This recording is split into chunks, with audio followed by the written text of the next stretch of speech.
밭을 내놓으면 빚을 없애주마. 아니면 당장 갚아라. 조선시대 전라도 변산 자락의 작은 고을 솔래현. 마을 사람들은 품꾼 박도겸을 바보라 불렀습니다. 계산도 못하고 글도 모르는 순박한 사내였죠. 분홍 채말룡은 그런 도겸을 평생 노예처럼 부려먹으려 했어요. 빈문서를 조작하고 품삯을 떼어 먹으며 말입니다. 도겸에게는 똑같이 바보라 불리는 아내 한연우가 있었습니다. 하지만 첫날 밤 연우는 또렷한 목소리로 말했어요. 그녀는 바보가 아니었습니다. 살아남기 위해 바보인 척했을 뿐이었죠. 두 사람은 조용히 증거를 모으기 시작했습니다. 그리고 채말룡의 마당에서 모든 거짓을 폭로했어요. 과연 글도 모르고 힘도 없는 이들이 마을 최고 권력자를 무너뜨릴 수 있을까요? 이번 영상에서는 바보라 불린 부부가 탐욕의 눈먼 악인을 심판한 통쾌한 복수극에 대해서 들려드리겠습니다. 사연 시작 전 구독과 좋아요를 꾹 눌러주시고 어디서 듣고 계신지 댓글 남겨주시면 그곳에 행운이 가득 깃들기를 기원하겠습니다. 조선 중기 전라도 변산 자락에 자리한 작은 고을 솔래현. 이른 봄 장터는 사람들의 웅성거림으로 가득했습니다. 곡식 한 말에 얼마, 무명 한 필에 얼마 흥정하는 소리가 여기저기서 터져나왔죠. 그 한가운데 서른도 채 되지 않은 사내가 서 있었습니다. 박도겸이었어요. 그는 장터 귀퉁이에서 무명한 피를 들여다보고 있었습니다. 손가락으로 천을 더듬으며 값을 물었죠. 이게 얼마요? 선양이라고 했잖아. 이 사람아. 상인이 짜증스럽게 대꾸했습니다. 도겸은 고개를 갸웃거리며 다시 물었어요. 아까는 두냥이라 하지 않았소? 아이고 답답해. 내가 잘못 들은 거야. 선양이라니까. 주변에서 키득거리는 웃음소리가 터져나왔습니다. 사람들은 수군거렸어요. 저 사내는 늘 저 모양이라고 계산도 제대로 못한다고요. 도겸의 귓가가 붉어졌습니다. 하지만 그는 아무 말도 하지 못했어요.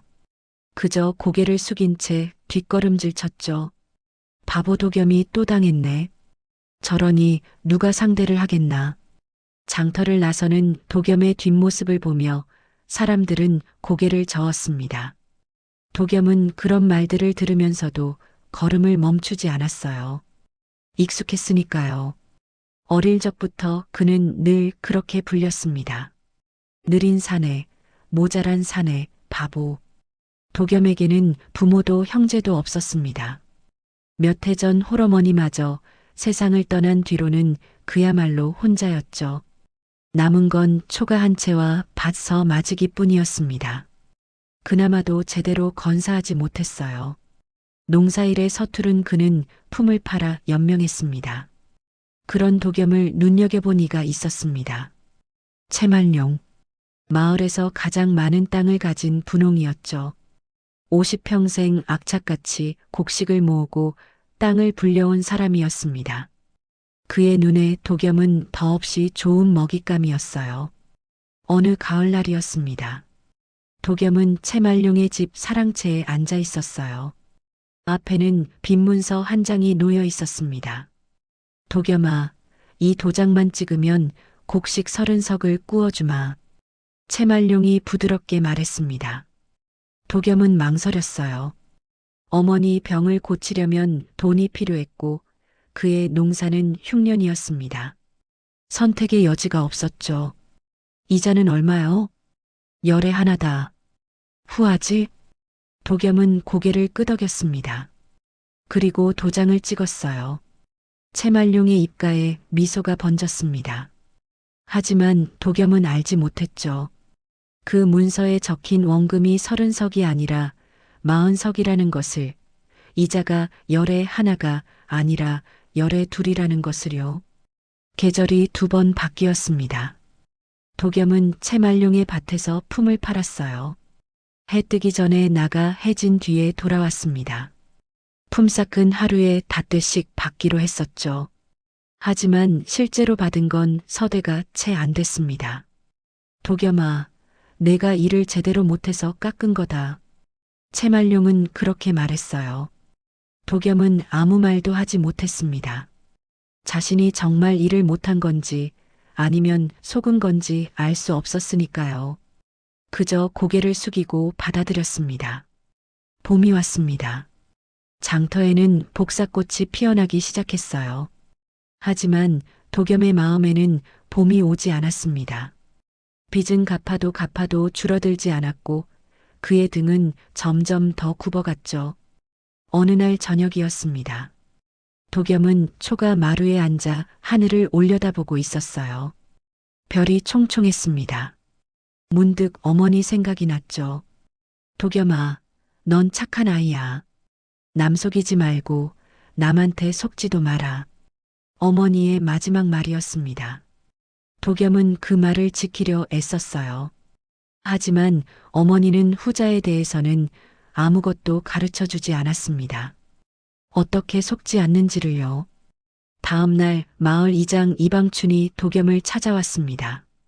이방춘은 예순이 넘은 원로였어요. 흰 수염을 쓰다듬으며 그는 조심스럽게 말을 꺼냈습니다. 도겸아, 내 나이가 이제 28이 아니냐? 장가를 가야 하지 않겠느냐? 도겸은 고개를 저었습니다. 이장님, 저 같은 놈이 무슨 장가를 가겠습니까? 먹고 살기도 빠듯한데요. 그래도 사람은 짝이 있어야지. 마침 좋은 처자를 알고 있다. 어떤 처자입니까? 이방춘은 잠시 머뭇거렸어요. 그러고는 천천히 입을 열었습니다. 한현우라는 처자인데 몰락한 양반가 출신이다. 그런데 좀 사정이 있어. 무슨 사정입니까? 말을 잘 못하고 정신이 좀 온전치 못하다는 소문이 있다. 도겸은 아무 말도 하지 않았습니다. 이방춘은 한숨을 내쉬었어요. 너도 처지가 어렵고 그 처자도 갈 곳이 없다. 서로 의지하며 살면 어떻겠느냐. 도겸은 고개를 천천히 끄덕였습니다. 선택할 처지가 아니었죠. 홀레일이 정해졌습니다. 마을 사람들은 수군거렸어요. 바보와 바보가 만난다고 그 꼴이 볼만하다고요. 채말룡은 술상에 앉아 껄껄 웃었습니다. 바보 도겸이 바보 색시를 맞는구나. 이거 구경거리가 되겠는걸. 홀레날 저녁 초가 앞마당에는 구경꾼들이 몰려들었습니다. 아이들은 킥킥거리며 손가락질했고 어른들은 고개를 저으며 혀를 찼어요. 도겸은 신부를 맞이했습니다. 한현우. 흰 홀레복을 입은 그녀는 고개를 깊이 숙이고 있었어요. 얼굴은 보이지 않았습니다. 다만 가늘게 떨리는 어깨만이 눈에 들어왔죠. 홀레는 서둘러 치러졌습니다. 절을 올리고 술잔을 나누는 동안 연우는 단 한마디도 하지 않았어요. 사람들은 더욱 수군거렸습니다. 정말 정신이 온전치 못한가 보네. 저러니 시집을 못 가지. 해가 완전히 지고 구경꾼들이 하나둘 흩어졌습니다. 도겸은 신방으로 들어갔어요. 촛불 하나가 방 안을 희미하게 밝히고 있었습니다. 연우는 구석에 앉아 있었습니다. 여전히 고개를 숙인 채였죠. 도겸은 그녀 맞은편에 조심스럽게 앉았어요. 마님. 도겸이 작게 불렀습니다. 연우는 대답이 없었어요. 도겸은 한숨을 내쉬었습니다. 저도 변변찮은 사람입니다. 하지만 마님을 굶기지는 않을 것입니다. 그의 목소리는 낮았지만 진심이 담겨 있었어요. 연우의 어깨가 미세하게 움직였습니다. 하지만 여전히 고개는 들지 않았죠. 도겸은 더 이상 말을 잇지 못했습니다.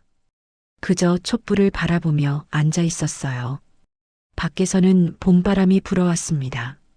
나무 사이로 스치는 바람 소리가 들렸죠. 긴 침묵이 흘렀습니다. 도겸은 문득 생각했어요.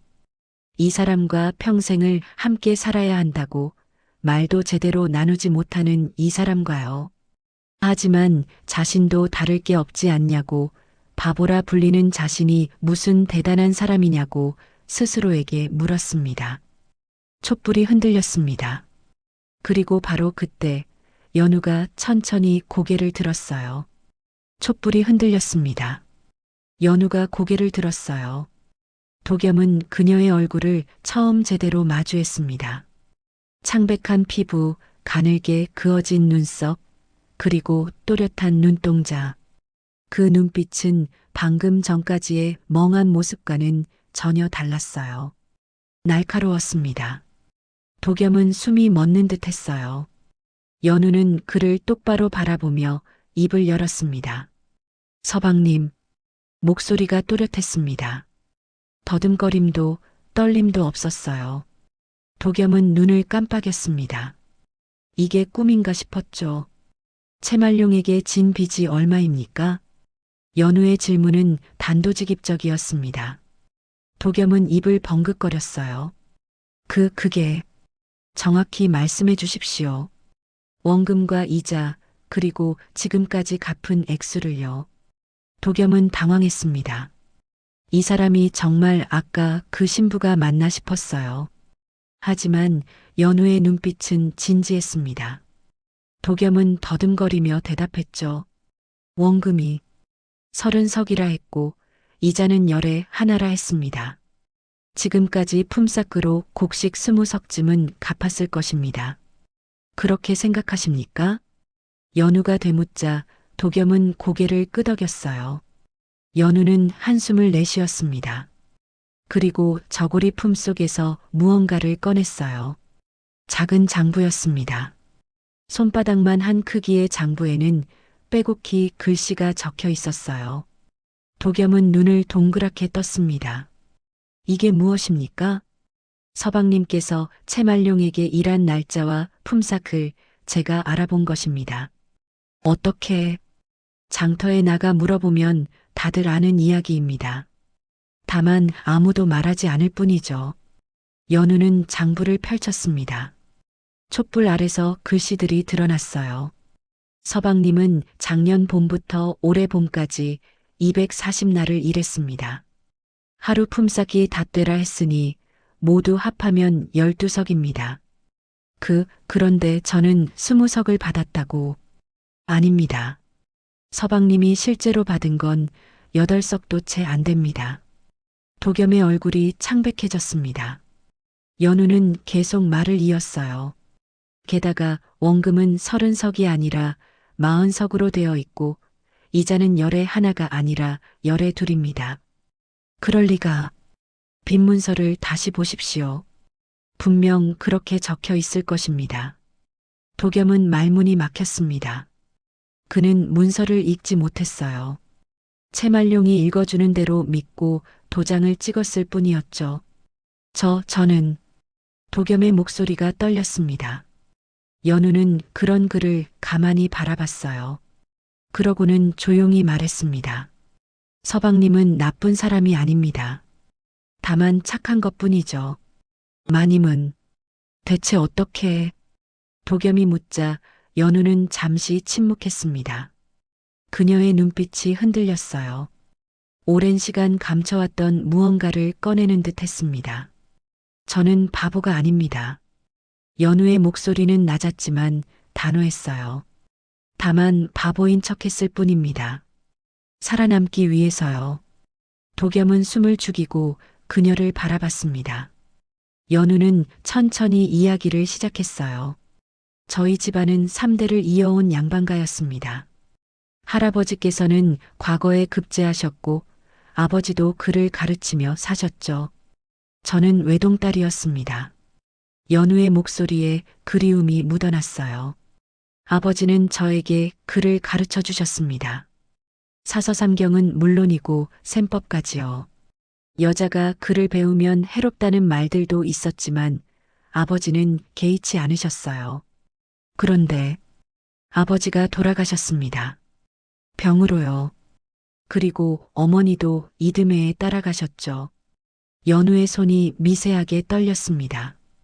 도겸은 아무 말도 하지 못했어요. 백부께서 저를 거두셨습니다. 최갑수라는 분이죠. 겉으로는 친척을 돌본다 하셨지만 실은 집안의 땅과 재산이 탐났던 겁니다. 그럼 백부는 저를 종처럼 부렸습니다. 밥을 짓고 빨래를 하고 손님 시중을 들게 했어요. 제가 그를 안다는 것을 알고는 더욱 미워했습니다. 연우의 눈가가 붉어졌어요. 하지만 눈물은 흘리지 않았습니다. 어느 날 깨달았습니다. 제가 똑똑하면 똑똑할수록 더 위험하다는 것을요. 그래서 바보인 척하기 시작했습니다. 바보인 척을, 말을 더듬고 멍한 표정을 짓고 계산을 못하는 척했습니다. 그러자 백부는 안심했어요. 저를 시집 보내려고도 하지 않았죠. 쓸모 있는 일꾼이 생겼으니까요. 도겸은 가슴이 먹먹해졌습니다. 연우는 작게 웃었어요. 쓸쓸한 웃음이었습니다. 그렇게 몇 해를 살았습니다. 하지만 견딜 수 없었어요. 사람 취급을 받지 못하는 삶이 너무 고통스러웠습니다. 그래서 이장님께 부탁했습니다. 저를 시집 보내달라고요. 어디든 좋으니 사람으로 대해줄 곳이면 된다고 했습니다. 연우가 도겸을 바라봤어요. 그 눈빛에는 간절함이 담겨 있었습니다. 서방님, 저는 서방님을 이용하려는 게 아닙니다. 다만 함께 살고 싶을 뿐입니다.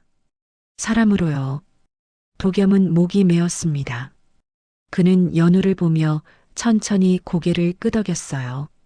마님, 이제부터는 연우라 불러주십시오. 연우, 마님. 두 사람 사이에 짧은 침묵이 흘렀습니다. 하지만 그것은 불편한 침묵이 아니었어요.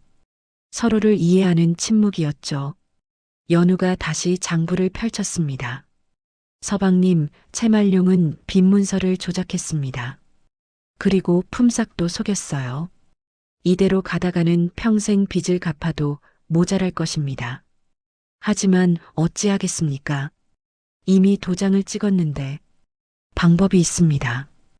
연우의 눈빛이 날카로워졌어요. 다만 시간이 필요합니다. 그리고 서방님의 도움도요. 제가 무엇을 하면 되겠습니까? 지금처럼 품을 파십시오. 하지만 이제부터는 날짜와 일한 내용, 약속받은 품삯을 기억해 두십시오. 제가 적어둘 것입니다. 그런다고 달라질 게 있겠습니까? 증거가 됩니다. 언젠가는 쓸 날이 올 것입니다. 도겸은 연우를 빤히 바라봤어요. 이 사람은 정말 바보가 아니었습니다. 오히려 자신보다 훨씬 똑똑했죠. 한 가지 더 부탁이 있습니다. 연우가 조심스럽게 말했어요. 밖에서는 제가 여전히 바보인 것처럼 해주십시오. 말도 못하고 멍하게 보이도록요. 왜 그래야 합니까? 사람들이 저를 위험하다 여기지 않게 하려면 바보로 남아야 합니다. 그래야 채말룡도 방심할 것입니다. 도겸은 고개를 끄덕였습니다. 연우의 말이 옳았어요. 알겠습니다. 그렇게 하겠습니다. 고맙습니다, 서방님. 연우가 처음으로 환하게 웃었습니다. 그 미소는 진심이었어요. 도겸도 따라 웃었습니다. 밖에서는 여전히 봄바람이 불고 있었습니다. 하지만 이제 그 바람은 차갑지 않았어요. 오히려 따스했습니다. 도겸은 생각했습니다. 어쩌면 자신의 삶이 조금은 달라질지도 모르겠다고요. 혼자가 아니라 둘이 되었으니까요. 연우는 장부를 다시 품에 넣었습니다. 그리고 촛불을 바라보며 조용히 말했어요. 서방님, 저는 서방님을 속이지 않을 것입니다. 약속합니다.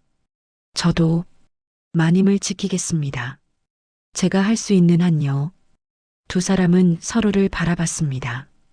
촛불이 그들의 얼굴을 비췄어요. 그 빛 속에서 두 사람은 처음으로 서로를 온전히 보았습니다. 바보라 불리던 사내와 바보인 척했던 여인. 그들은 이제 동료가 되었습니다. 밤은 깊어갔고 초가 안은 고요했습니다. 하지만 그 고요함 속에는 새로운 희망이 싹트고 있었어요. 아주 작지만 단단한 희망이요. 도겸은 문득 깨달았습니다. 자신이 평생 바보라 불린 이유를, 그리고 앞으로 어떻게 살아야 할지를요. 착하기만 해서는 안 됩니다. 똑똑해져야 했어요. 아니, 적어도 속지는 말아야 했죠. 연우가 있었습니다. 그녀가 길을 알려줄 것이었어요. 촛불이 천천히 타들어갔습니다. 두 사람은 말없이 앉아 있었어요. 하지만 그 침묵은 더 이상 외롭지 않았습니다. 함께였으니까요. 새벽 닭이 울었습니다. 도겸은 눈을 떴어요. 옆에는 연우가 조용히 숨을 쉬며 자고 있었습니다. 도겸은 조심스럽게 몸을 일으켰어요. 오늘도 채말룡의 밭에 가야 했죠. 마당에 나서자 차가운 공기가 얼굴을 스쳤습니다. 도겸은 호미를 들고 집을 나섰어요. 뒤돌아보니 연우가 문틈으로 그를 바라보고 있었습니다. 그녀는 작게 고개를 끄덕였죠. 도겸도 고개를 끄덕이며 발걸음을 옮겼습니다. 채말룡의 집은 마을 언덕 위에 있었어요. 기와집에 사랑채까지 딸린 큰 집이었습니다. 도겸이 도착하자 다른 품꾼들도 하나둘 모여들었죠. 오늘은 밭김을 매라. 채말룡의 아들이 퉁명스럽게 지시했습니다. 도겸은 대답도 하지 않고 밭으로 향했어요. 해가 중천에 뜰 때까지 허리를 굽히고 일했습니다. 점심때가 되었습니다. 품꾼들은 나무 그늘 아래 모여 앉아 주먹밥을 먹었어요. 도겸도 그들 사이에 앉았습니다. 도겸아, 혼례는 잘 치렀나? 옆에 앉은 김필두가 물었어요. 50평생 품을 팔며 살아온 사내였습니다. 예, 덕분에요. 색시가 좀 이상하다던데 괜찮겠나? 도겸은 잠시 멈칫했습니다. 하지만 곧 고개를 끄덕였어요. 괜찮습니다. 착한 사람입니다. 김필두는 고개를 갸웃거렸죠. 하지만 더 묻지는 않았습니다. 품꾼들은 다시 밥을 먹기 시작했어요. 도겸은 주먹밥을 씹으며 생각했습니다.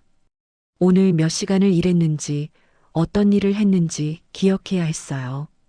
연우가 적어둘 테니까요. 해가 서산으로 기울었습니다. 일을 마치고 채말룡의 아들이 품삯을 나눠주었어요. 도겸의 차례가 왔습니다. 오늘은 서되다. 아침에 닷되라 하지 않았습니까?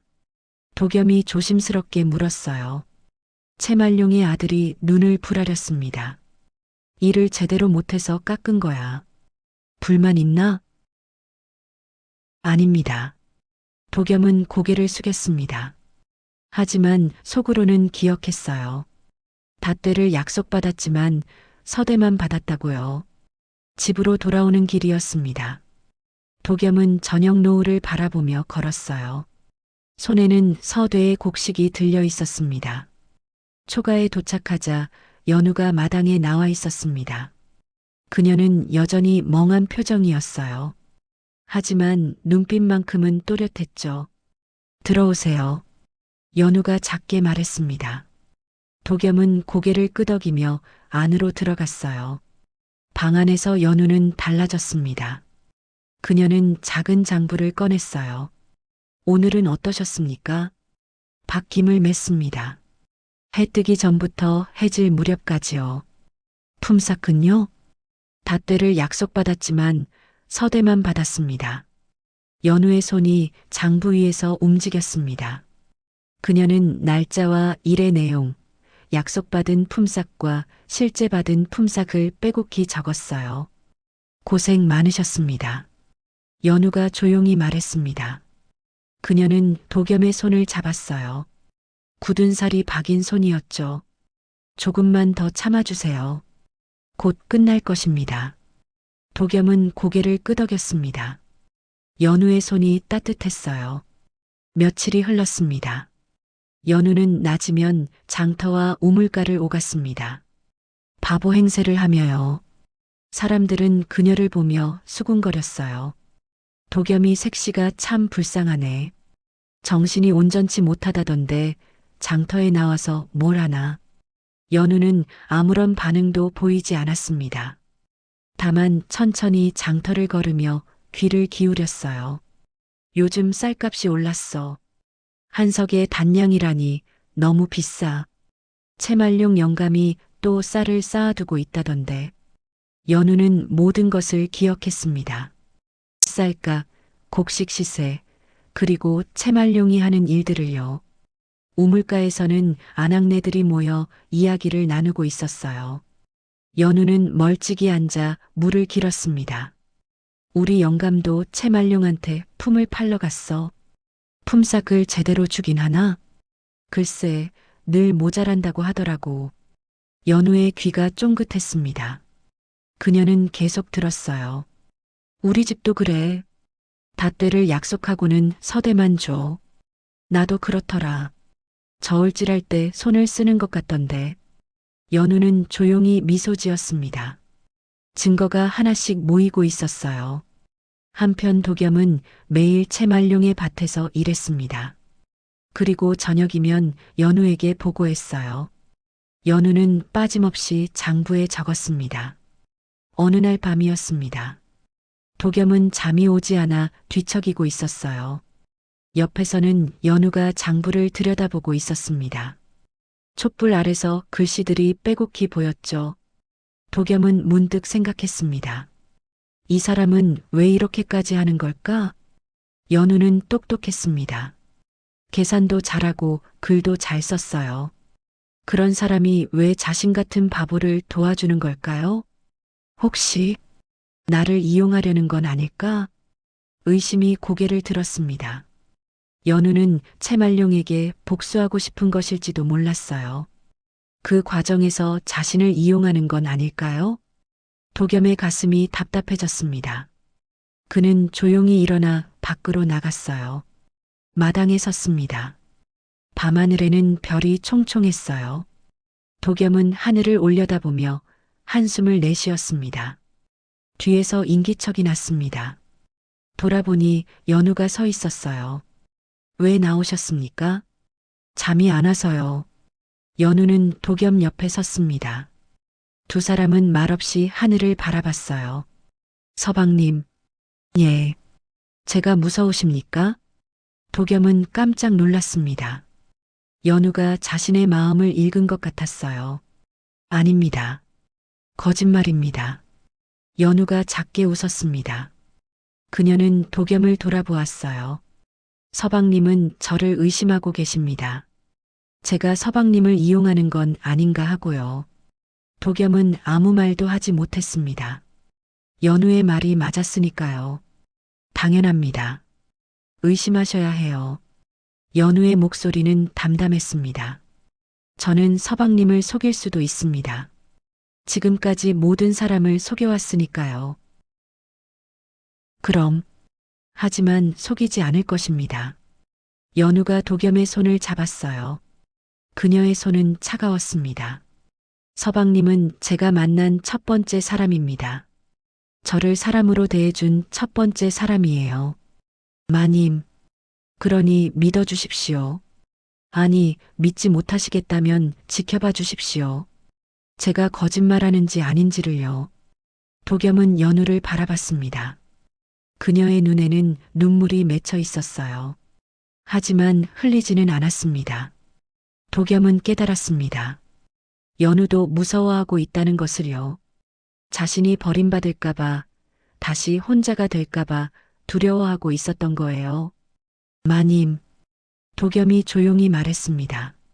저도 무섭습니다. 하지만 믿겠습니다. 정말입니까? 예. 이번에는 제가 믿기로 선택하겠습니다. 연우의 눈에서 눈물이 흘러내렸습니다. 그녀는 고개를 숙였어요. 도겸은 그런 그녀의 어깨를 가만히 안았습니다. 두 사람은 한참을 그렇게 서 있었습니다. 다음 날 아침이었습니다. 연우는 장터로 나갔어요. 오늘도 바보 행세를 해야 했죠. 그녀는 멍한 표정으로 곡식 가게 앞을 지나갔습니다. 박응석이 가게 앞에 서 있었어요. 그는 저울로 쌀을 달며 손님과 흥정하고 있었습니다. 연우는 그 모습을 흘끔 보았어요. 저울에 손을 쓰는구나. 연우는 속으로 생각했습니다. 하지만 겉으로는 아무런 표정도 짓지 않았어요. 그저 천천히 걸어갈 뿐이었죠. 박응석이 연우를 보았습니다. 그는 잠시 손을 멈췄어요. 저색 씨, 뭔가 이상한데. 박응석은 연우가 자신의 저울질을 보고 있다는 느낌을 받았습니다. 하지만 연우는 이미 멍한 표정으로 다른 곳을 보고 있었어요. 착각이겠지. 박응석은 고개를 저으며 다시 일을 시작했습니다. 며칠 뒤 채말룡이 도겸을 불렀습니다. 도겸아, 반문서에 도장을 찍어야 하는데 아직도 안 가져왔구나. 예, 그게. 빨리 가져와.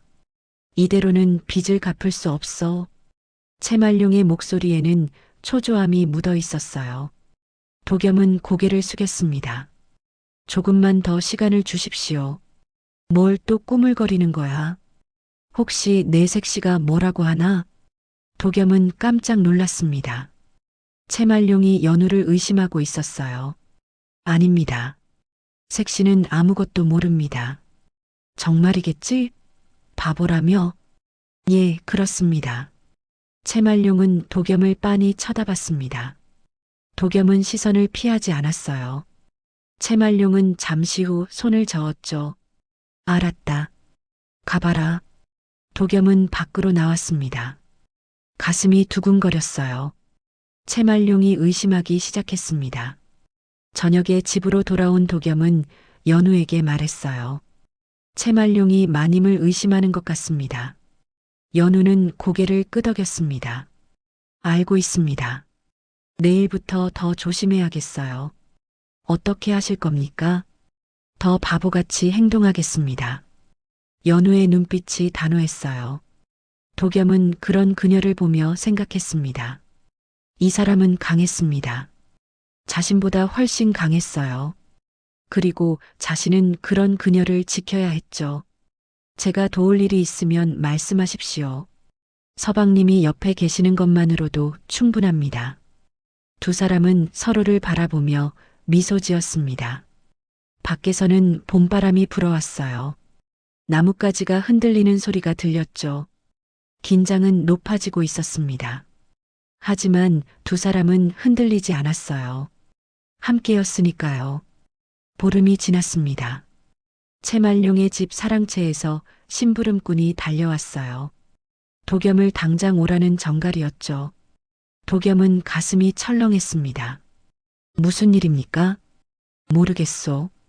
어서 가보시오. 도겸은 연우를 돌아봤어요. 연우는 고개를 끄덕이며 작게 말했습니다. 다녀오세요. 괜찮을 것입니다. 도겸은 채말룡의 집으로 향했습니다. 사랑채에는 채말룡이 팔짱을 낀 채 앉아 있었어요. 그의 얼굴에는 비릿한 미소가 걸려 있었습니다. 왔나, 도겸아? 부르셨습니까? 그래, 앉거라. 도겸이 마루 끝에 앉아 채말룡이 입을 열었어요. 도겸아, 빚이 얼마나 남았는지 아느냐? 잘 모르겠습니다. 원금 40석에 이자가 붙어서 지금 50석이 넘는다. 도겸의 얼굴이 창백해졌습니다. 채말룡은 계속 말을 이었어요. 내가 지금까지 갚은 건 고작 10석도 안 돼. 이러다간 평생 갚아도 모자랄 게다. 그래서 말인데 내가 좋은 방법을 생각해냈다. 채말룡이 몸을 앞으로 기울였습니다. 내 반말이다. 그걸 내게 넘겨라. 그러면 빚을 깨끗이 없애주마. 도겸은 숨이 멎는 듯 했어요. 밭은 어머니가 남긴 유일한 재산이었습니다. 그것마저 없으면 정말 아무것도 남지 않았죠. 밭을 넘기라 하십니까? 그래. 서마직이면 충분하다. 너도 이득 아니냐? 빚에서 벗어나는 거지. 도겸의 손이 떨렸습니다. 채말룡은 그런 그를 보며 웃었어요. 사흘 안에 결정해라. 안 그러면 당장 빚을 갚으라고 관아에 고소할 거다.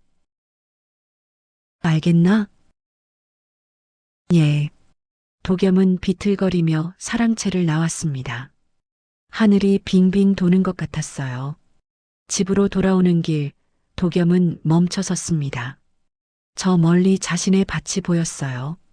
보리가 파랗게 자라나고 있었습니다.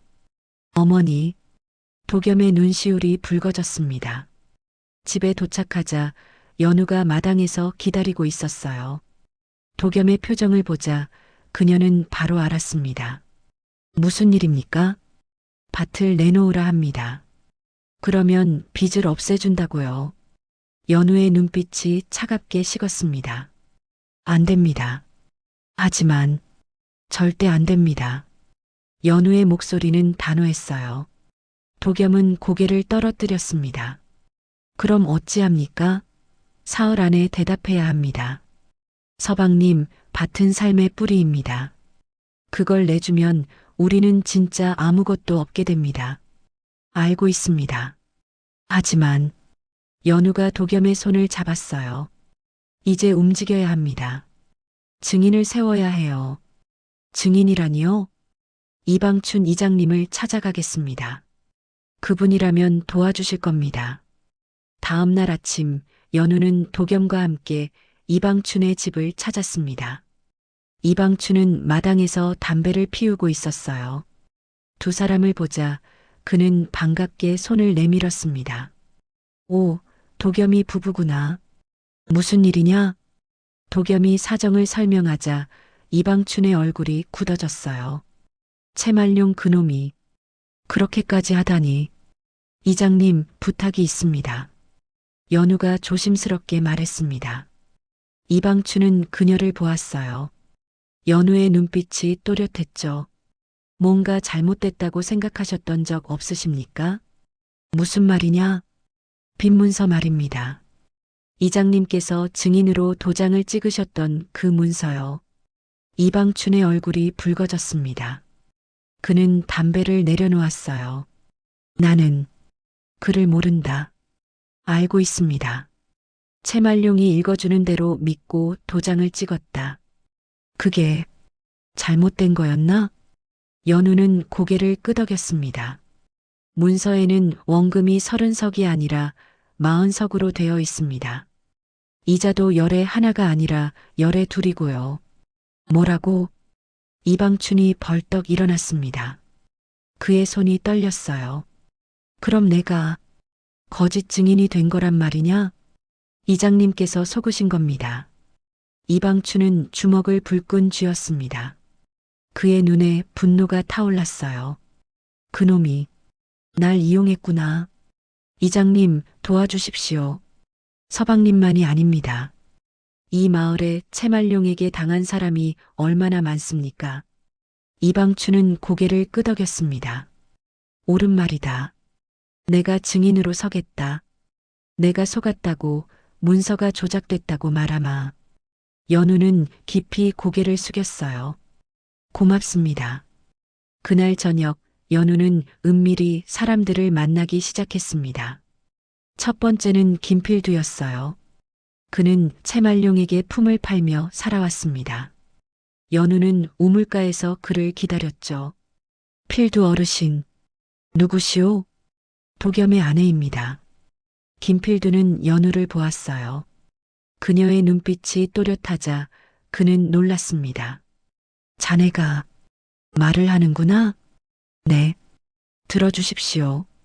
연우는 조용히 이야기를 꺼냈습니다. 채말룡이 품삯을 속였다는 것, 문서를 조작했다는 것을요. 김필두는 고개를 끄덕였어요. 나도 당했다. 늘 모자란다고 했지. 증인이 되어 주시겠습니까? 김필두는 망설였습니다. 그의 얼굴에 두려움이 어렸어요. 그러다 더 큰 화를 당하지 않겠소? 괜찮습니다. 이장님께서도 함께 하십니다. 김필두는 잠시 생각하더니 고개를 끄덕였습니다. 알겠소. 나도 더 이상은 못 참겠소. 두 번째는 박응석이었습니다. 장터에서 곡식 장사를 하는 그는 채말룡에게 저울을 빌려 쓰고 있었어요. 연우는 장터 귀퉁이에서 그를 불렀습니다. 응석 어르신. 박응석은 연우를 보고 눈을 크게 떴어요. 자네가 바보가 아니었구나. 네, 부탁이 있습니다. 연우는 채말룡이 저울에 손을 썼다는 것, 곡식 무게를 속였다는 것을 말했어요. 박응석은 고개를 끄덕였습니다. 맞소. 나도 알고 있었소. 하지만 말하면 장사를 못하게 될까봐. 이제는 말씀하셔야 합니다. 우리 모두를 위해서요. 박응석은 한숨을 내쉬었어요. 그리고 고개를 끄덕였습니다. 알겠소. 내가 본 것을 말하마. 세 번째는 정만재였습니다.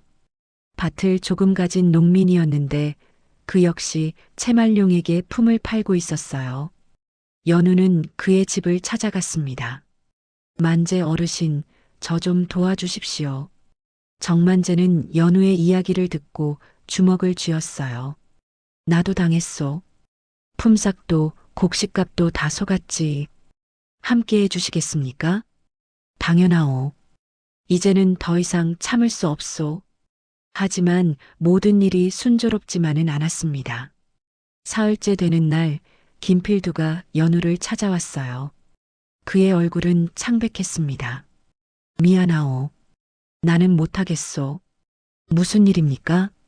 채말룡이 나를 찾아왔소. 김필두는 떨리는 목소리로 말했어요. 채말룡이 그에게 쌀 한 대박을 건네며 말했답니다. 입을 다물면 앞으로도 품위를 주겠다고요. 어미가 병들어 누워 계시고 어린 것들이 굶고 있어. 나는 김필두의 눈에 눈물이 맺혔습니다. 연우는 그의 손을 잡았어요. 어르신, 미안하오. 정말 미안하오. 연우의 눈시울도 붉어졌습니다. 그녀는 김필두를 똑바로 바라봤어요. 어르신, 우리가 지키는 건 쌀 한 대박이 아닙니다. 우리의 존엄입니다. 사람으로 사는 것입니다. 연우의 목소리가 떨렸어요. 김필두는 고개를 떨어뜨렸습니다. 하지만 어미와 아이들이 알고 있습니다. 저도 알아요. 연우의 눈에서 눈물이 흘러내렸습니다. 그녀는 김필두의 손을 더 꽉 쥐었어요. 하지만 어르신, 그 쌀로 며칠을 버티겠습니까? 한 달, 두 달, 그 뒤에는 또 어찌하시겠습니까? 김필두는 대답하지 못했습니다. 그때 도겸이 나타났어요. 그는 김필두의 어깨에 손을 얹었습니다. 필두 형님, 저도 무섭습니다. 하지만 함께 서면 이길 수 있습니다. 도겸의 목소리는 떨렸지만 진심이었어요. 김필두는 두 사람을 번갈아 보았습니다. 정말 이길 수 있겠소? 해봐야 알겠지만 시도는 해야 합니다. 김필두는 한참을 고민했어요. 그의 손이 떨렸습니다. 그리고 마침내 고개를 들었죠. 알겠소. 하겠소. 정말입니까? 다만 한 가지만 약속하시오. 내 어미와 아이들을 굶기지 않게 해주시오. 연우가 고개를 끄덕였습니다. 제가 제 몫을 나누겠습니다. 약속합니다. 김필두는 눈물을 닦았어요. 도겸은 그의 어깨를 두드렸습니다. 그날 저녁 연우의 집에 사람들이 모였습니다. 이방춘, 김필두, 박응석, 정만재.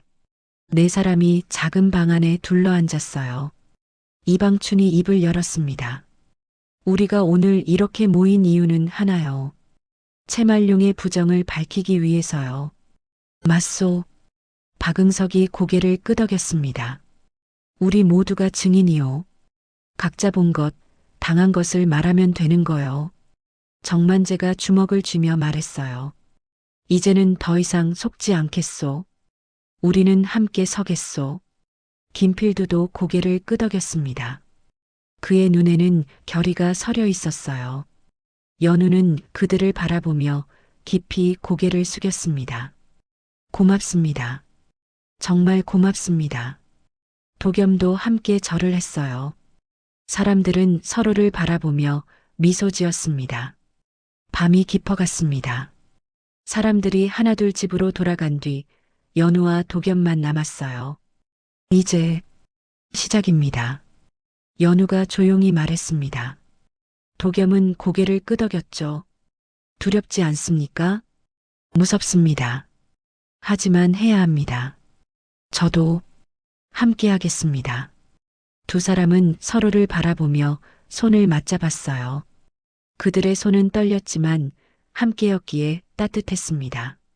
창 밖으로 달빛이 스며들었습니다. 봄밤의 바람이 나뭇가지를 흔들었어요. 싸움은 이제 시작이었습니다. 사흘이 지났습니다. 채말룡은 도겸을 다시 불렀어요. 방문서에 도장을 찍으라는 것이었죠. 도겸은 연우와 함께 채말룡의 집으로 향했습니다. 오늘은 제가 함께 가겠습니다. 연우가 말했어요. 도겸은 고개를 끄덕였습니다. 두 사람은 손을 맞잡고 걸었죠. 채말룡의 집 마당에는 이미 사람들이 모여 있었습니다. 반양도 문서에 증인이 필요하다며 마을 사람들을 불러 모았던 거예요. 채말룡은 우쭐한 표정으로 사랑채 마루에 앉아 있었습니다. 왔구나, 도겸아. 결심했느냐? 예. 도겸의 목소리는 낮았습니다. 채말룡은 만족스럽게 고개를 끄덕이며 문서를 꺼냈어요. 여기 도장만 찍으면 된다. 그러면 빚은 깨끗이 없어진다. 마당에 모인 사람들이 수군거렸습니다. 불쌍하게도 밥까지 빼앗기는구나. 저러니 바보라는 소리를 듣지. 채말룡은 그런 소리들을 들으며 흐뭇하게 웃었어요. 도겸이 문서를 받아들려는 순간이었습니다. 연우가 한 걸음 앞으로 나섰습니다. 잠깐만요. 마당이 조용해졌어요. 사람들은 연우를 돌아봤습니다. 그녀는 늘 고개를 숙이고 멍하게 서 있던 여자였죠. 채말룡이 눈살을 찌푸렸습니다. 내가 뭔데 나서느냐? 제가 이 사람의 아내입니다. 연우의 목소리는 또렷했어요. 사람들이 웅성거리기 시작했습니다. 저 여자가 말을 하네? 바보 아니었어? 채말룡의 얼굴이 굳어졌습니다. 연우는 그를 똑바로 바라보며 말을 이었어요. 그 문서 받을 수 없습니다. 거짓 문서이기 때문입니다. 마당이 술렁였습니다. 채말룡은 벌떡 일어났어요. 무슨 헛소리냐? 헛소리가 아닙니다. 제가 증명하겠습니다. 연우는 품속에서 장부 하나를 꺼냈습니다. 사람들의 시선이 그 장부에 쏠렸어요. 채말룡, 당신은 우리 서방님께 원금 30석을 빌려주었다 했습니다. 맞다. 그래서 뭐? 하지만 문서에는 40석이라 적혀 있습니다. 뭐라고? 채말룡의 얼굴이 하얗게 질렸어요. 연우는 계속 말을 이었습니다. 이자도 열에 하나라 하셨지만 문서에는 열에 둘로 되어 있습니다. 거짓말이다. 거짓말이 아닙니다. 증인이 계십니다. 연우가 손짓하자 이방춘이 앞으로 나왔어요. 마을 원로의 등장에 사람들이 조용해졌습니다. 이장님 말씀해 주십시오. 이방춘은 채말룡을 똑바로 바라봤어요. 그의 눈에는 분노가 타올랐습니다. 나는 속았다. 나는 그를 모른다. 채말룡, 내가 읽어주는 대로 믿고 도장을 찍었다. 하지만 문서에 적힌 내용은 달랐구나. 마당이 웅성거렸습니다. 이방춘은 주먹을 쥐며 말을 이었어요. 원금은 30석이라 했지만 40석으로 적혀 있었다.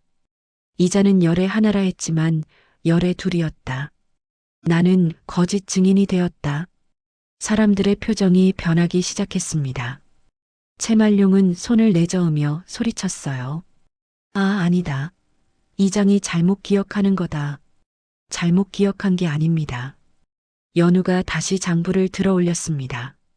우리 서방님은 지난 1년 동안 당신 밭에서 240날을 일했습니다.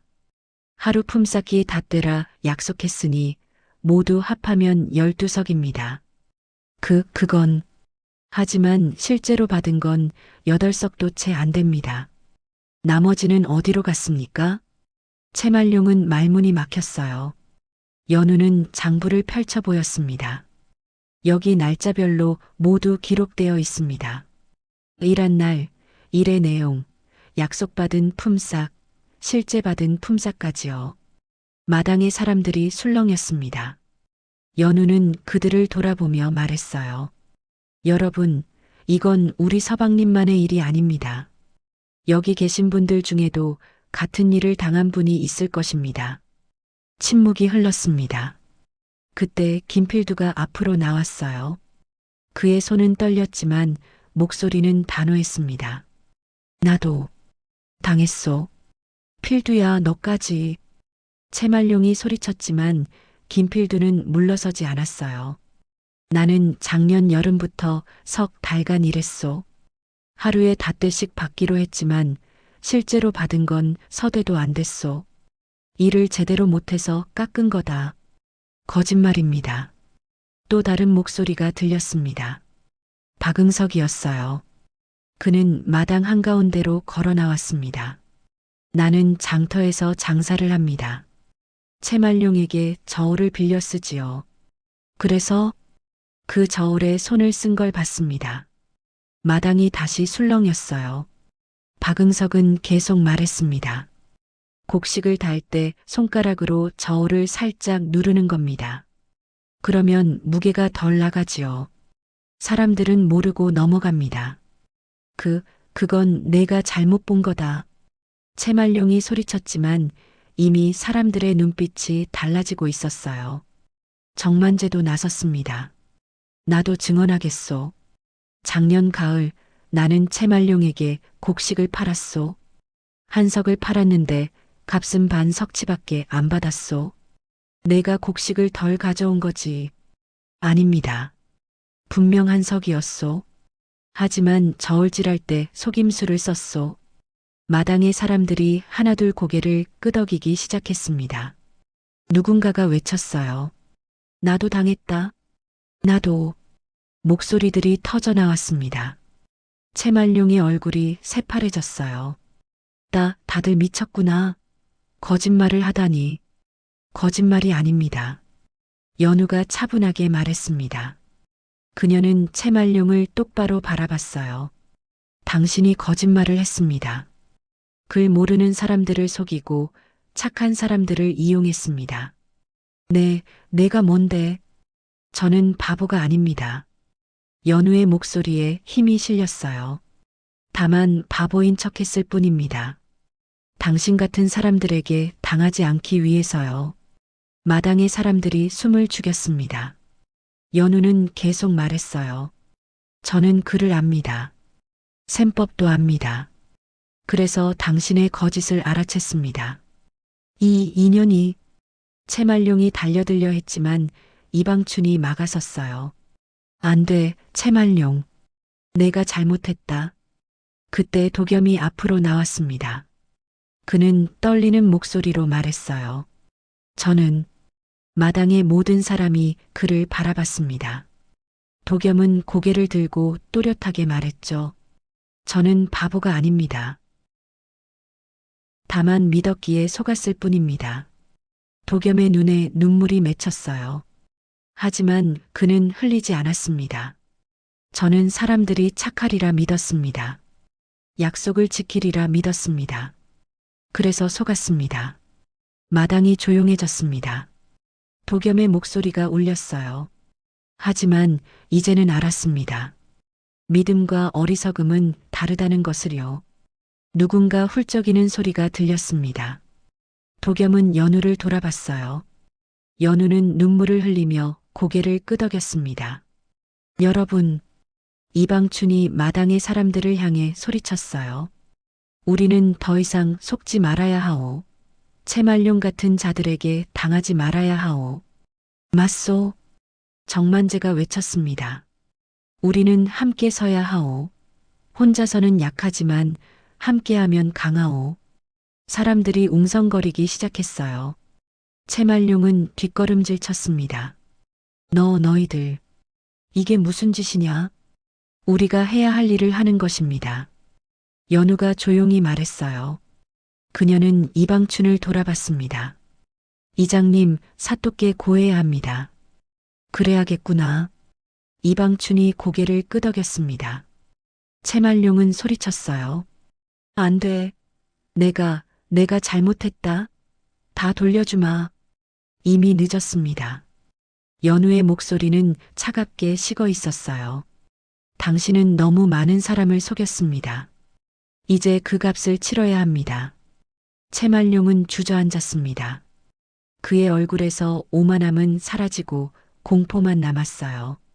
마당의 사람들은 서로를 바라보며 고개를 끄덕였습니다. 김필두가 도겸에게 다가와 어깨를 두드렸어요. 잘했소, 도겸. 아닙니다. 형님들이 도와주신 겁니다. 박응석도 웃으며 말했습니다. 우리가 함께해서 이긴 거요. 정만재가 주먹을 불끈 쥐었어요. 이제 시작이요. 관아에 가서 제대로 된 판결을 받아야 하오. 이방춘이 고개를 끄덕였습니다. 내일 아침 관아로 가겠소. 우리 모두 함께요. 마당의 사람들이 일제히 고개를 끄덕였어요. 연우는 그들을 바라보며 깊이 고개를 숙였습니다.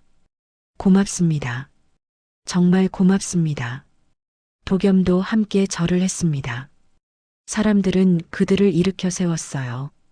해가 서산으로 기울고 있었습니다. 마당에는 저녁 햇살이 비쳤어요. 그 빛 속에서 사람들은 서로를 바라보며 미소 지었습니다. 연우는 도겸의 손을 잡았습니다. 도겸도 그녀의 손을 꽉 쥐었어요. 마님, 예, 서방님, 우리 해냈습니다. 아직 끝난 게 아닙니다. 하지만 이겼습니다. 두 사람은 서로를 바라보며 웃었어요. 그들의 눈에는 눈물이 맺혀 있었지만 그것은 기쁨의 눈물이었습니다. 채말룡은 사랑채 구석에 쪼그려 앉아 있었어요. 그의 위세는 이미 사라졌습니다. 마을 사람들은 그를 보며 고개를 저었죠. 저러니 벌을 받지. 욕심이 과하면 화를 부른다더니. 이방춘이 마당의 사람들을 향해 말했습니다. 내일 아침 일찍 관아로 갑시다. 우리 모두의 증언이 필요하오. 알겠습니다. 사람들이 일제히 대답했어요. 그들의 목소리에는 힘이 실려 있었습니다. 밤이 찾아왔습니다. 도겸과 연우는 집으로 돌아왔어요. 마당에 서서 두 사람은 하늘을 올려다봤습니다. 별이 총총했어요. 서방님, 예, 무섭지 않으십니까? 무섭습니다. 하지만 혼자가 아니니 괜찮습니다. 연우는 도겸에게 기댔습니다. 도겸은 그녀를 감싸 안았어요. 마님, 고맙습니다. 제가 고맙습니다. 저를 믿어주셔서요. 두 사람은 한참을 그렇게 서 있었습니다. 바람이 불어왔고 나뭇잎이 살랑거렸어요. 내일은 관아로 가는 날이었습니다. 진짜 싸움이 시작될 터였죠. 하지만 두 사람은 두렵지 않았습니다. 함께였으니까요. 다음 날 아침이었습니다. 도겸과 연우는 관아로 가기 위해 집을 나섰어요. 마을 사람들도 하나둘 모여들었습니다. 이방춘을 앞세우고 모두 함께 가기로 했었죠. 하지만 채말룡의 집 앞에 도착했을 때 낯선 사내가 서 있었습니다. 50평생쯤 되어 보이는 사내였어요. 얼굴은 야위었지만 눈빛만큼은 날카로웠습니다. 그는 연우를 보자 입가에 비릿한 미소를 지었어요. 오랜만이구나, 연우야. 연우의 얼굴이 창백해졌습니다. 도겸은 그녀의 손이 차갑게 식는 것을 느꼈어요. 백부. 그래, 백부다. 잘 지냈느냐? 최갑수였습니다. 연우를 종처럼 부렸던 그 친척이었죠. 연우는 입술을 깨물었어요. 최갑수는 천천히 그녀에게 다가왔습니다. 집을 나가더니 이런 데서 살고 있었구나. 바보랑 혼인했다며? 무슨 일로 오셨습니까? 일, 조카를 데리러 왔지. 최갑수가 품속에서 종이 한 장을 꺼냈어요. 낡은 문서였습니다. 이게 뭡니까? 빈문서다. 내 아버지가 돌아가시기 전에 내게 돈을 빌렸지. 아직 갚지 않았어. 연우는 그 문서를 빼앗아 들었습니다. 글씨가 빼곡히 적혀 있었어요. 하지만 날짜가 이상했습니다. 이건 거짓입니다. 뭐, 아버지께서 돌아가신 건 10년 전입니다. 하지만 이 문서의 날짜는 8년 전이에요. 최갑수의 얼굴이 굳어졌습니다.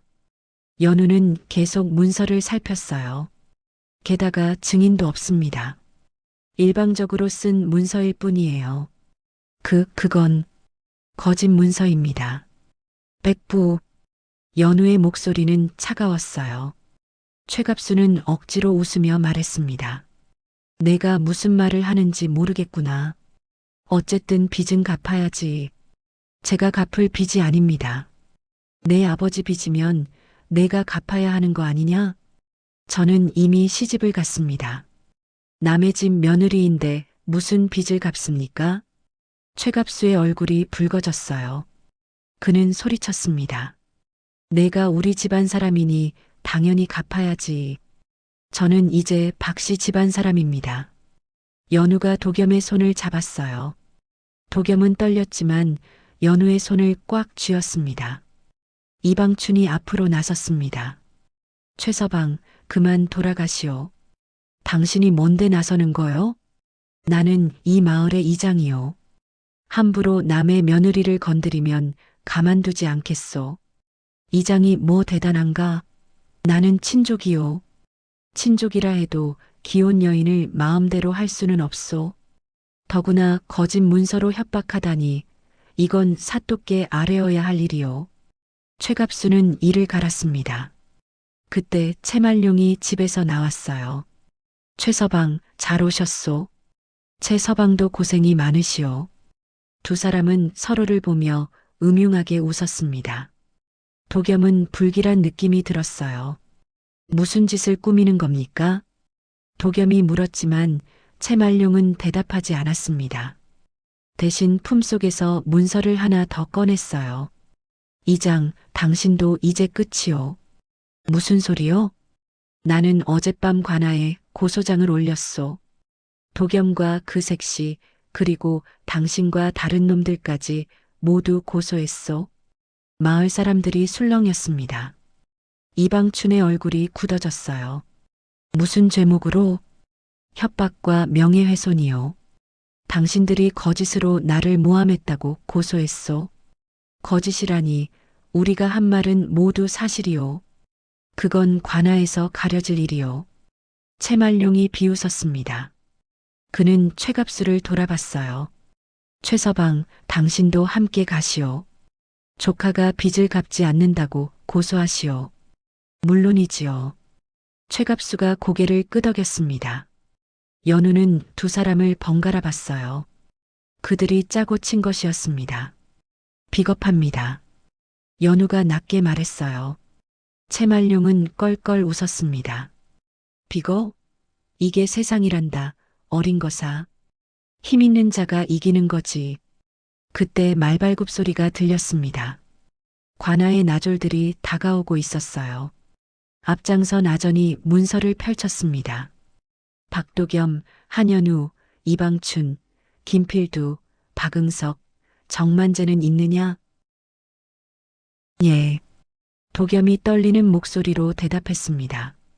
아전은 문서를 낭독했어요. 채말룡의 고소에 따라 너희를 관아로 데려가겠다. 순순히 따르라. 마을 사람들이 웅성거렸습니다. 김필두가 앞으로 나서려 했지만 나졸이 막았어요. 저항하면 더 큰 죄가 된다. 도겸은 고개를 떨어뜨렸습니다. 무릎에 힘이 풀렸어요.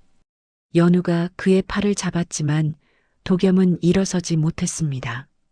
또 제가 짐이 되었습니다. 서방님, 마님을 지키겠다 했는데 도리어 화를 부르고 말았습니다. 도겸의 목소리에 절망이 묻어났어요. 연우는 그의 손을 꽉 잡았습니다. 아닙니다. 서방님이 버텨주신 날들이 모두 증거입니다. 그 증거로 우리는 이길 수 있어요. 하지만 일어나십시오. 우리 함께 갑시다. 연우가 도겸을 일으켜 세웠어요. 도겸은 비틀거리며 일어났습니다.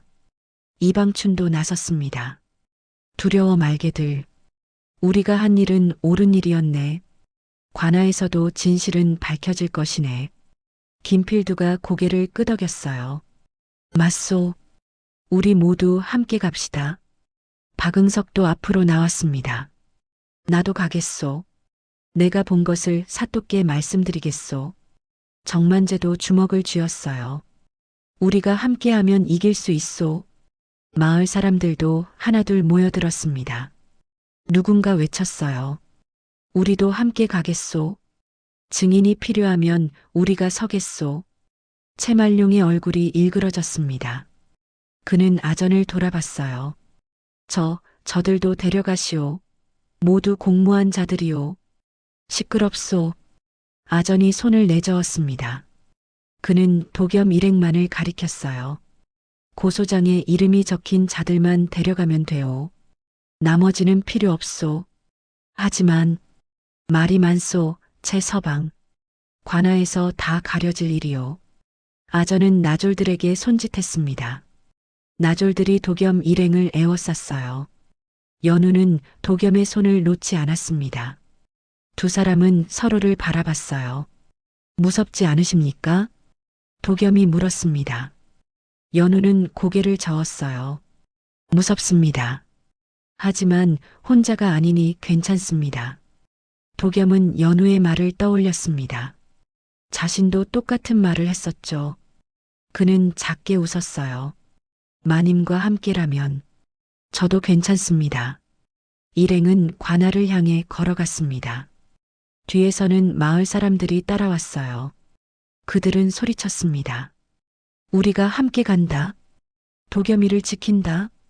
채말룡은 그 모습을 보며 이를 갈았습니다. 최갑수도 얼굴을 찌푸렸어요. 저것들이 괜찮소. 어차피 관아에서는 우리가 이기게 되어 있소. 채말룡이 음흉하게 웃었습니다. 최갑수도 따라 웃었어요. 아전과 손을 잡아두셨다지요? 물론이요. 돈을 좀 썼지만 값어치는 할 거요. 두 사람은 서로를 보며 고개를 끄덕였습니다. 한편 관아로 향하는 길에서 이방춘이 도겸 일행을 모았어요. 모두들 들으시게. 예, 이장님. 관아에서는 진실만 말하면 되네. 본 것, 들은 것, 당한 것을 그대로 말하게. 알겠습니다. 김필두가 대답했습니다. 이방춘은 계속 말했어요. 무서워하지 말게. 우리는 잘못한 게 없네. 박응석이 고개를 끄덕였어요. 맞습니다. 우리는 진실을 말할 뿐입니다. 정만재도 주먹을 쥐었습니다. 사또께서는 분명 올바른 판결을 내리실 것입니다. 연우는 그들을 바라보며 깊이 고개를 숙였어요. 여러분, 고맙습니다. 정말 고맙습니다. 도겸도 함께 절을 했습니다. 사람들은 그들을 일으켜 세웠어요. 고마울 것 없소. 우리 모두의 일이니까. 김필두가 도겸의 어깨를 두드렸습니다. 도겸은 눈시울이 뜨거워졌어요. 처음이었습니다. 이렇게 많은 사람이 자신을 위해 나서준 것이요. 혼자가 아니었습니다.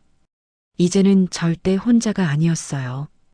해가 중천에 떠올랐습니다. 관아가 멀리 보이기 시작했어요. 큰 기와집에 태극 문양이 걸려 있었습니다.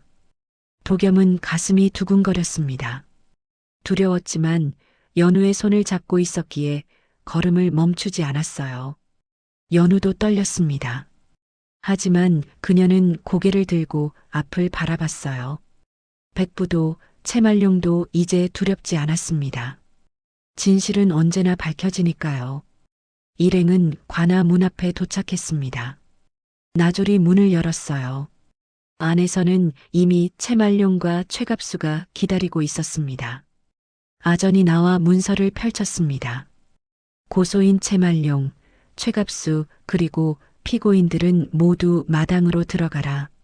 사또께서 곧 신문하실 것이다. 예.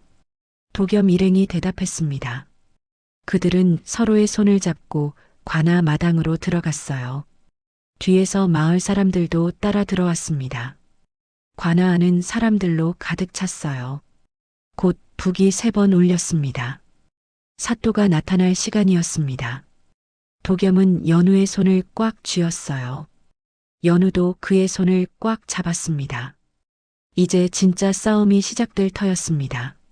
하지만 두 사람은 두렵지 않았습니다.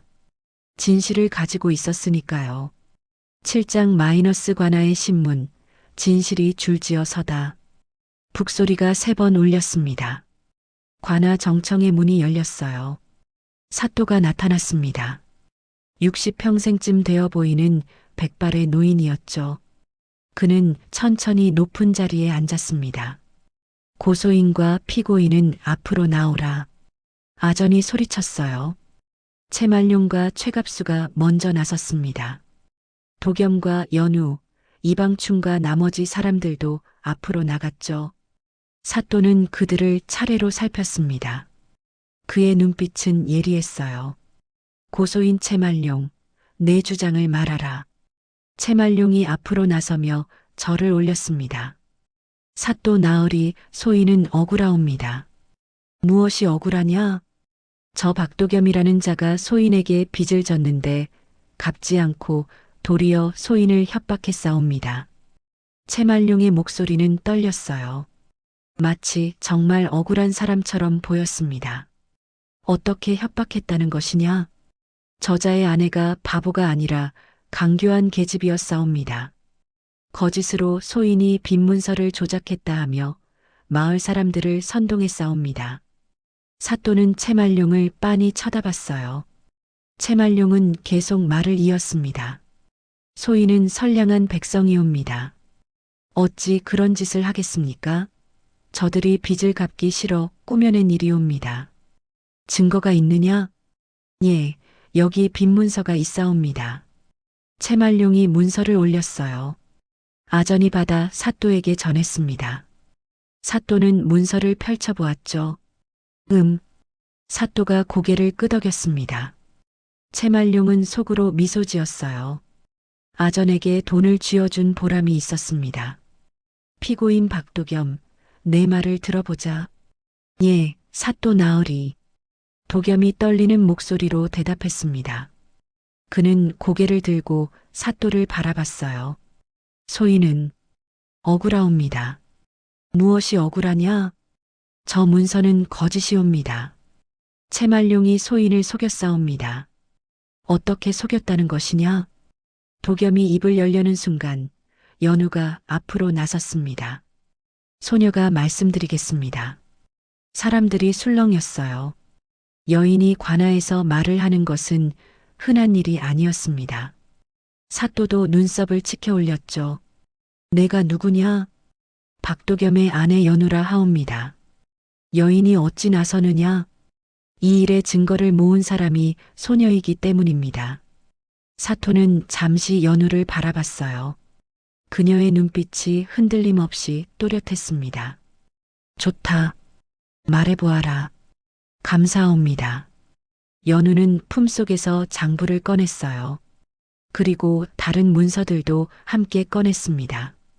이것은 소녀가 기록한 장부입니다. 저희 서방님께서 일한 날짜, 일의 내용, 약속받은 품삯, 실제 받은 품삯이 모두 적혀 있사옵니다. 아전이 받아 사또에게 올렸습니다. 사또는 장부를 펼쳐보았어요. 자세하구나. 그리고 이것은 빈문서의 대조표입니다. 연우가 다른 종이를 올렸습니다. 채말룡은 저희 서방님께 원금 30석을 빌려주었다 했으나 문서에는 40석으로 적혀 있사옵니다. 뭐라고? 사또의 목소리가 높아졌어요. 채말룡의 얼굴이 하얗게 질렸습니다. 거짓입니다. 원금은 마흔석이 맞사옵니다. 아닙니다. 이방춘이 앞으로 나섰습니다. 사또는 그를 보았어요. 내가 누구냐? 이 마을의 이장 이방춘이옵니다. 그 빈문서의 증인이기도 하옵니다. 증인이라면 채말룡의 편이 아니냐? 아니옵니다. 소인은 속았사옵니다. 이방춘의 목소리가 떨렸어요. 그는 고개를 숙였습니다. 소인은 그를 모르옵니다. 채말룡이 읽어주는 대로 믿고 도장을 찍었사옵니다. 그래서 하지만 나중에 알고 보니 읽어준 말과 문서에 적힌 글이 달랐사옵니다. 원금은 30석이라 했으나 40석으로 적혀 있었고 이자는 열에 하나라 했으나 열에 둘로 적혀 있었사옵니다. 마당이 술렁였습니다. 사또의 눈빛이 차갑게 식었어요. 채말룡, 이게 사실이냐? 아, 아니옵니다. 이장이 잘못 기억하는 것이옵니다. 잘못 기억한 게 아니옵니다. 이방춘이 소리쳤습니다. 그의 눈에는 분노가 타올랐어요. 소인은 분명히 들었사옵니다. 30석 열에 하나라고요. 사또는 두 문서를 번갈아 보았습니다. 채말룡이 올린 문서와 연우가 올린 대조표를요. 그의 얼굴이 점점 굳어갔어요. 연우, 계속 말하여라. 예, 사또 나으리. 그리고 품삯도 속였사옵니다. 연우가 장부를 가리켰습니다. 저희 서방님은 1년 동안 240날을 일했사옵니다. 하루 품삯이 닷되라 했으니 모두 12석이옵니다. 하지만 실제로 받은 것은 8석도 채 안 되옵니다. 그건 일을 제대로 못해서 깎은 것이다. 채말룡이 소리쳤지만 사또는 손을 들어 그를 제지했어요. 다른 증인도 있느냐? 예, 있사옵니다. 연우가 뒤를 돌아봤습니다. 김필두가 앞으로 나왔어요. 내가 누구냐? 소인은 김필두라 하옵니다. 품꾼으로 살아가는 자이옵니다. 무슨 할 말이 있느냐? 김필두는 떨리는 목소리로 말하기 시작했어요. 소인도 채말룡에게 품삯을 떼었사옵니다. 어떻게 떼었느냐? 작년 여름부터 석 달간 일했사옵니다. 하루에 닷대씩 받기로 했으나 실제로는 서대도 안 받았사옵니다. 김필두의 눈에 눈물이 맺혔어요. 소인에게는 병든 어미와 어린 자식들이 있사옵니다. 그 품삯으로 먹고 살아야 하는데 늘 모자랐사옵니다. 마당이 조용해졌습니다. 사또는 김필두를 가만히 바라봤어요. 다른 증인도 있느냐? 예. 박응석이 나섰습니다. 소인은 박응석이라 하옵니다. 장터에서 곡식 장사를 하는 자이옵니다. 말하여라. 소인은 채말룡이 저울에 손을 쓰는 것을 보았사옵니다. 저울에 손을 썼다니 무슨 말이냐? 곡식을 달 때 손가락으로 저울을 살짝 누르는 것이옵니다. 그러면 무게가 덜 나가옵니다. 사또의 얼굴이 일그러졌어요. 그런 짓을 했단 말이냐? 예, 분명히 보았사옵니다. 정만제도 나섰습니다. 소인도 증언하겠사옵니다. 말하여라. 소인은 작년 가을 채말룡에게 곡식을 팔았사옵니다. 한 석을 가져갔으나 값은 반 석치밖에 못 받았사옵니다. 어찌 그런 일이? 저울질할 때 속임수를 썼기 때문이옵니다. 증언이 이어졌습니다. 마당의 사람들도 하나둘 소리치기 시작했어요. 저도 당했습니다. 저도 품삯을 떼었습니다. 사또는 채말룡을 똑바로 바라봤습니다. 채말룡은 식은땀을 흘리며 뒷걸음질 쳤어요. 그것들이 모두 거짓말을 하는 것이옵니다. 다들 거짓말을 한다는 것이냐? 예, 저들이 짜고 친 것이옵니다. 사또는 한숨을 내쉬었습니다. 그는 최갑수를 돌아봤어요.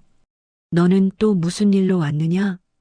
최갑수가 앞으로 나서며 절을 올렸습니다. 소인은 한현우의 백부 최갑수라 하옵니다. 조카가 빚을 갚지 않아 고소하러 왔사옵니다. 빚이라니? 예, 조카의 아비가 소인에게 돈을 빌렸사옵니다. 아직 갚지 않았기에 문서를 내라. 최갑수가 문서를 올렸어요. 사또는 문서를 펼쳐보았습니다. 날짜가 8년 전이로구나. 예, 그렇다옵니다. 그런데 한년 후의 아비는 언제 돌아가셨느냐? 그것은 연우가 나섰습니다. 저희 아버지께서는 10년 전에 돌아가셨사옵니다. 사또의 눈빛이 차갑게 변했어요. 10년 전에 돌아가신 사람이 8년 전에 빚을 졌다는 말이냐? 최갑수의 얼굴이 창백해졌습니다. 그것은 제가 날짜를 잘못 적은 것이옵니다. 날짜를 잘못 적었다? 그럼 증인은 누구냐? 증인은 최갑수는 대답하지 못했어요. 문서에는 증인이 없었으니까요. 사또는 문서를 집어 던졌습니다. 거짓 문서로 조카를 협박하다니. 내 놈도 채말룡과 한패로구나. 아니옵니다. 입 닫혀라. 사또의 호통에 최갑수는 주저앉았습니다. 사또는 채말룡과 최갑수를 번갈아 보았어요. 너희 같은 자들이 백성들을 괴롭히는구나. 글 모르는 사람을 속이고 착한 사람을 이용하고. 사또의 목소리가 관아 마당에 울려 퍼졌습니다. 사람들은 숨을 죽이고 들었어요. 곡식을 빼앗는 자가 진짜 도적이다. 사또가 도겸을 돌아봤습니다. 박도겸, 내 말을 들어보자. 도겸은 떨리는 다리로 앞으로 나섰어요. 그는 고개를 들고 사또를 바라봤습니다. 소인은 도겸의 목소리가 떨렸습니다. 하지만 그는 계속 말했어요. 소인은 바보가 아니옵니다. 마당이 조용해졌습니다. 도겸은 눈물을 참으며 말을 이었어요. 소인은 아내를 믿었사옵니다. 사람들은 소인의 아내를 바보라 했사옵니다. 하지만 소인은 믿었사옵니다. 그 믿음이 소인을 사람으로 만들었사옵니다. 도겸의 눈에서 눈물이 흘러내렸습니다. 그는 연우를 돌아봤어요. 연우의 눈에도 눈물이 맺혀 있었습니다. 소인은 평생 바보라 불렸사옵니다. 하지만 이제 알았사옵니다. 진짜 바보는 착한 사람이 아니라 탐욕의 눈먼 자라는 것을요. 마당의 사람들이 훌쩍이기 시작했어요. 도겸은 채말룡을 돌아봤습니다. 소인은 당신을 믿었사옵니다. 하지만 당신은 소인을 속였사옵니다. 그것이 잘못이옵니다. 채말룡은 고개를 떨어뜨렸습니다. 사또는 도겸을 가만히 바라봤어요. 잘 말했다. 사또가 자리에서 일어났습니다. 본관이 판결을 내리겠다. 마당의 모든 사람이 고개를 숙였어요. 사또는 채말룡과 최갑수를 가리켰습니다.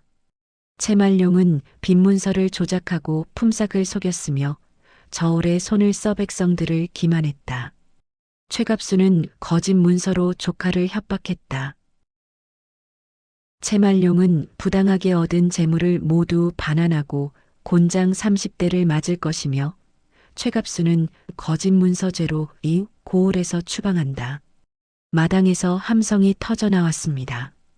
사람들은 서로를 끌어안으며 기뻐했어요.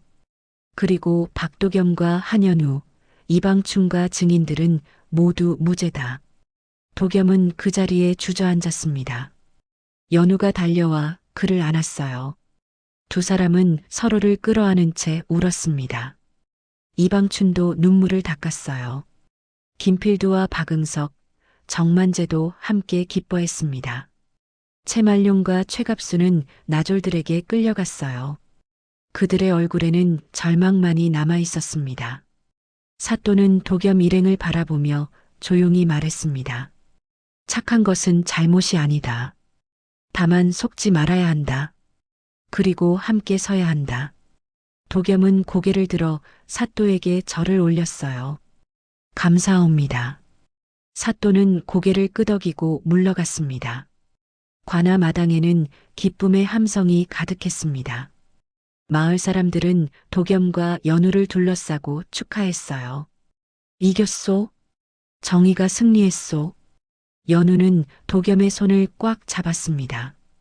도겸도 그녀의 손을 놓지 않았어요. 그들은 해냈습니다. 함께였기에 가능했습니다. 관할을 나서는 길이었습니다. 도겸과 연우 그리고 마을 사람들은 기쁨에 들떠 있었어요. 햇살이 따스했고 바람은 부드러웠습니다. 하지만 뒤에서 채말룡의 목소리가 들려왔어요. 두고 보자. 너희 같은 것들이 오래 잘 살 것 같으냐? 나졸에게 끌려가면서도 그는 저주를 퍼부었습니다. 사람들은 고개를 돌려 그를 보았어요. 빌어먹을 놈들, 반드시 화를 당할 것이다. 도겸은 걸음을 멈췄습니다. 연우가 그의 손을 잡았어요. 신경 쓰지 마세요. 하지만 저주는 힘이 없습니다. 진실이 이긴 지금은요. 도겸은 고개를 끄덕였습니다. 일행은 다시 걸음을 옮겼어요. 계절이 흘렀습니다. 여름이 지나고 가을이 왔어요. 도겸의 밭에는 황금빛 벼가 고개를 숙였습니다. 채말룡에게서 돌려받은 곡식으로 씨앗을 뿌렸고 그것이 풍성하게 익었던 거예요. 도겸은 더 이상 함부로 도장을 찍지 않았습니다. 어느 날 장터에 나갔을 때였어요. 한 상인이 무명을 팔며 값을 불렀습니다. 선양이요. 조금 전에는 두냥이라 하지 않았소? 도겸이 되물었습니다. 예전에 그라면 그냥 넘어갔을 일이었죠. 상인은 당황하며 손사래를 쳤어요. 아, 제가 잘못 말했소. 두냥이 맞소? 도겸은 정확히 두냥을 내고 무명을 샀습니다. 옆에서 지켜보던 사람들이 속삭였어요. 도겸이가 변했네. 이제는 속지 않는구먼. 도겸은 그런 말들을 들으며 미소 지었습니다. 바보라는 소리는 이제 들리지 않았어요. 연우도 변했습니다. 그녀는 더 이상 고개를 숙이고 다니지 않았어요. 우물가에 가면 당당히 인사를 건넸고 장터에서는 값을 똑똑히 따졌습니다. 어느 날 마을 아낙네들이 연우를 찾아왔어요. 연우야, 우리도 좀 가르쳐 줄 수 없겠니? 무엇을요? 셈법 말이다. 그리고 장부 쓰는 법도. 연우는 기꺼이 그들을 가르쳤습니다. 초가 마루에 둘러앉아 함께 글자를 익히고 숫자를 세었어요. 처음에는 서툴렀지만 점점 나아졌습니다. 이제 우리도 속지 않을 수 있겠어. 고마워, 연우야. 아낙네들은 연우에게 고개를 숙였어요. 연우는 그들을 일으켜 세우며 말했습니다. 고마울 것 없어요. 우리 모두 함께 배워야 해요. 그래야 속지 않으니까요. 이방춘도 변했습니다. 그는 연우에게 글을 배우기 시작했어요. 60이 넘은 나이였지만 포기하지 않았습니다. 늙어서 배우니 더 어렵구나. 천천히 하시면 됩니다, 이장님. 연우가 격려했습니다. 이방춘은 손잡벌대는 연우에게 배우는 것이 부끄럽지 않았어요. 오히려 기뻤습니다. 이제는 문서를 읽을 수 있어. 다시는 속지 않을 것이네. 김필두와 박응석, 정만재도 마을에서 존경받는 사람이 되었습니다. 그들은 용기를 냈던 사람들이었고 진실을 말했던 사람들이었으니까요. 계절이 또 흘렀습니다. 겨울이 지나고 봄이 왔어요. 그리고 다시 여름, 가을, 겨울이 반복되었습니다. 세월은 빠르게 흘러갔죠. 몇 해가 지났습니다. 도겸과 연우는 늙어갔어요. 도겸의 머리에는 흰머리가 섞였고 연우의 얼굴에는 주름이 생겼습니다. 하지만 두 사람의 눈빛만큼은 여전히 또렷했어요. 어느 가을 저녁이었습니다. 도겸과 연우는 마루에 나란히 앉아 있었어요. 앞에는 소박한 밥상이 놓여 있었습니다. 조밥과 된장국, 나물 한 접시가 전부였죠. 서방님, 예, 우린 서로를 살렸습니다. 연우가 조용히 말했어요. 도겸은 그녀를 돌아보며 미소 지었습니다. 그렇습니다. 마님이 저를 살렸고 저도 마님을 살렸습니다. 두 사람은 서로의 손을 잡았어요. 주름진 손이었지만 따뜻했습니다. 마당에서는 아이들이 뛰놀고 있었어요. 마을 아이들이었죠. 그들은 도겸과 연우의 집에 자주 놀러 왔습니다. 할아버지, 할머니, 왜 그러느냐? 사람들이 할아버지를 바보라고 불렀다며요? 도겸은 웃으며 대답했어요. 그랬단다. 왜요? 할아버지는 바보가 아닌데. 그래, 할아버지는 바보가 아니었단다. 다만 착했을 뿐이지. 아이 하나가 고개를 갸웃거렸어요. 착한 게 왜 바보예요? 착한 건 바보가 아니란다. 사람들이 잘못 본 거지. 다른 아이가 소리쳤습니다. 우리 어미가 그러는데 할아버지는 바보가 아니라 착한 사람이래요. 맞아요. 착한 사람이에요. 아이들의 맑은 목소리가 마당에 울려 퍼졌어요. 도겸은 눈시울이 뜨거워졌습니다. 연우도 눈물을 닦았어요. 아이들은 다시 뛰어놀기 시작했습니다. 도겸과 연우는 그 모습을 가만히 바라봤어요. 채말룡의 저주는 빗나갔습니다. 연우가 말했습니다. 도겸은 고개를 끄덕였어요. 우리는 오래 잘 살았습니다. 행복하게요. 그렇습니다. 두 사람은 석양을 바라봤어요. 해가 서산으로 기울고 있었습니다. 하늘은 붉게 물들었고 구름은 황금빛으로 빛났죠. 서방님, 후회는 없으십니까? 없습니다. 마님은요? 저도 없습니다. 서방님과 함께해서 행복했습니다. 도겸은 연우의 손을 더 꽉 쥐었어요. 연우도 그의 손을 꽉 잡았습니다. 마을에는 평화가 찾아왔습니다. 사람들은 더 이상 쉽게 속지 않았어요. 글을 배웠고 셈법을 익혔으며 서로를 도왔습니다. 약한 사람을 이용하는 자는 발붙이지 못했죠. 그 변화의 시작에는 도겸과 연우가 있었습니다. 바보라 불렸던 사내와 바보인 척했던 여인. 그들은 함께 일어섰고 함께 싸웠으며 함께 이겼습니다. 그리고 이제는 함께 늙어가고 있었어요. 저녁 종소리가 울렸습니다. 아이들이 집으로 돌아갔어요. 도겸과 연우는 마루에서 일어나 방 안으로 들어갔습니다. 내일은 또 어떤 날이 올까요? 연우가 물었습니다.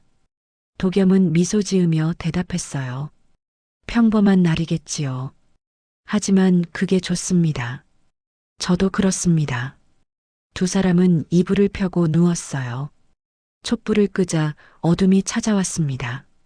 하지만 무섭지 않았어요. 함께였으니까요. 밤하늘에는 별이 총총했습니다. 그 별빛 아래 작은 초가에서 두 사람은 평온히 잠들었어요. 바람이 불어와 나뭇잎을 흔들었고 풀벌레가 울었습니다. 세상은 그렇게 돌아갔습니다. 탐욕은 언젠가 벌을 받고 진실은 결국 밝혀지며 착함은 바보가 아니라는 것, 그리고 함께하면 이길 수 있다는 것. 도겸과 연우의 이야기는 그렇게 마을에 전해졌어요. 아이들에게, 손주들에게, 또 그 아래 세대에게로요. 바보라 불리던 사람이 어떻게 진실을 밝혔는지, 바보인 척하던 여인이 어떻게 지혜를 보여줬는지, 그리고 두 사람이 어떻게 서로를 살렸는지, 그 이야기는 전설이 되었습니다. 전라도 변산 자락의 작은 고을 솔레연에서 시작된 작지만 위대한 전설이요.